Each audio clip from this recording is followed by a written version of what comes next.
if you want to be an anomaly, you have to act like one. Like people want all these special things to happen, but then they're acting like everybody else. It's just an incredible time. And I think the way people look at the world right now, because it's such an incredible time, is actually the quickest tell to who they are. If you think it sucks or it's bad, you have losing pessimistic DNA. And if you think it's awesome and phenomenal, you have optimistic winning DNA. My lack of interest in complaining is so high. And when I watch what people complain about, it breaks my heart because they completely lack perspective. And I genuinely believe my happiness and optimism comes from my perspective. There's so many people that are talking shit about how big of an entrepreneur they're gonna be and how much they're gonna achieve, and they don't work on weekends. You know, I worked every Saturday of my 20s. And I talk to 20-year-old entrepreneurs every single day. Lately, I've been saying to them, this Saturday, you're gonna have more time off than I've had in my entire 20s. So before you tell me how you're gonna be bigger than me, start thinking about what you're actually doing. Right. I think positivity and good is practical advice to building an empire, and I wanna be the poster child of the person that built the biggest, baddest empire and did it by being a good dude along the way. I plan to instill kindness into my kids. I plan on instilling perspective into my kids. I plan in instilling just being a good human being, right?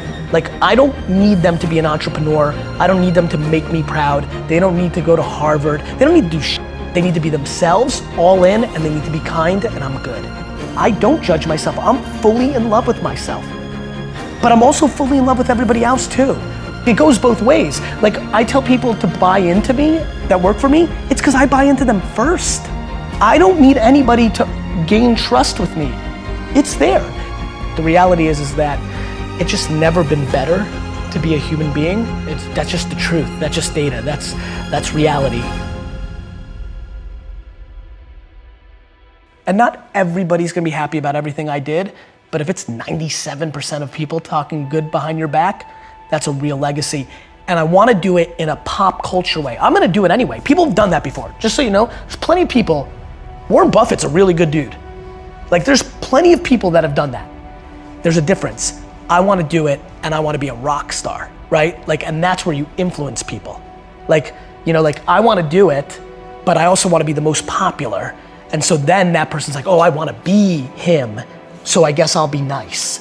I wanna literally take people who have DNA that's kind of nice and make them more nice because they think that's how I became big. So I basically wanna trick the business world into becoming kinder.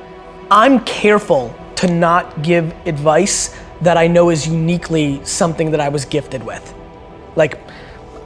How do I tell you that, oh, here's how it actually works, and it almost started happening, it didn't happen.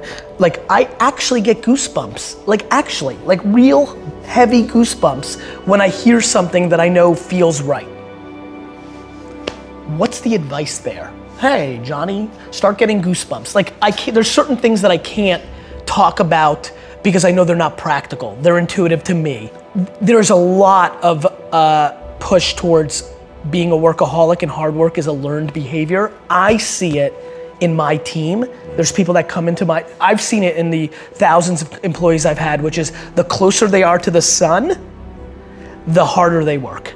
And I'm like, aha. And so I definitely feel like I learned hard work by watching my parents. And so it's why I talk so much about hustle.